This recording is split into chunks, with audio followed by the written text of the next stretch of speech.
শুক্রবার মাগরিব নামাজের পরে একটি আমল করুন, ইশারার আগে নিজের মাঝে ফলাফল দেখতে পারবেন আপনি।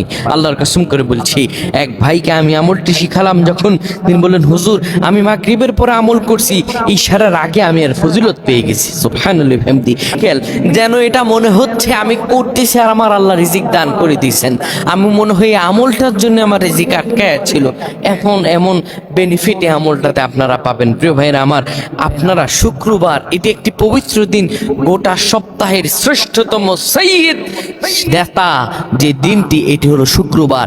এই শুক্রবারে আপনি যদি খাঁটিভাবে আমল করতে পারেন, এক শুক্রবার থেকে আরেক শুক্রবারের মধ্যবর্তী সগীরা গুনাহ আল্লাহ মাফ করে দেন। সুবহানাল্লাহ, এত ফজিলত এই দিন, যেই দিন সম্পর্কে আমার আল্লাহ তাআলা বলেন ইযা নুদিয়া লিস-সালাতি মি ইয়াউমিল জুমআ ফাসআউ ইলা যিকরিল্লাহি ওয়া দারুল বাই। যেই দিন সম্পর্কে আমার আল্লাহ বলেন যখন আযান হবে, ইযা নুদিয়া লিস-সালাতি মি ইয়াউমিল জুমআ, জুমার আযান হবে, দুনিয়ার সব কাজ বন্ধ করে দিবা।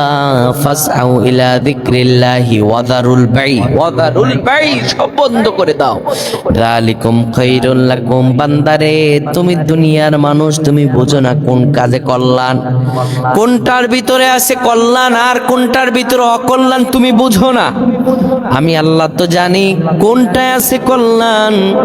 বানালা তোমাকে জানিয়ে দিলাম, আমি আল্লাহ তাআলা তোমাকে জানিয়ে দিলাম, তোমার রিজিকের দ্বার উন্মোচন করব তুমি যদি আমল করো, আমার কাছে চাও, এটাই তোমার জন্য কল্যাণ। আমি আল্লাহ তো জানি। যখন জুমাবার দিন চলে যাবে, মাগরিব নামাজের পরে আপনি কিবলামুখী হয়ে বসবেন। বসার পরে সূরা ওয়াকিয়া তেলাওয়াত করে নেবেন। আগেই সূরা ওয়াকিয়া 57 নম্বর সূরা, কোরআনুল কারীম খুঁজলে আপনারা পেয়ে যাবেন। 27 নম্বর পারায় অবস্থিত এই সূরাটা, সূরা আর রহমানের পরের সূরাই। সূরা ওয়াকিয়া তেলাওয়াত করে আপনি নবীজির উপরে দুরূদটি পড়বেন।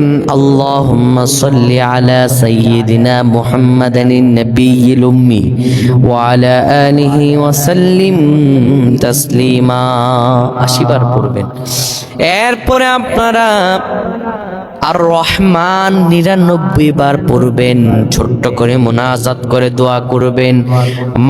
এশার নামাজের আগেই মনে হবে শরীরটা হালকা হয়ে গেছে, দোয়াগুলো কবুল হয়ে গেছে। আপনার নিজের কাছেই মনে হবে আমার আল্লাহ যেন আপনার দোয়া পূরণ করে দিছেন। সব আশা পূরণ হয়ে যাবে ইনশাআল্লাহ। আল্লাহুম্মা আমিন।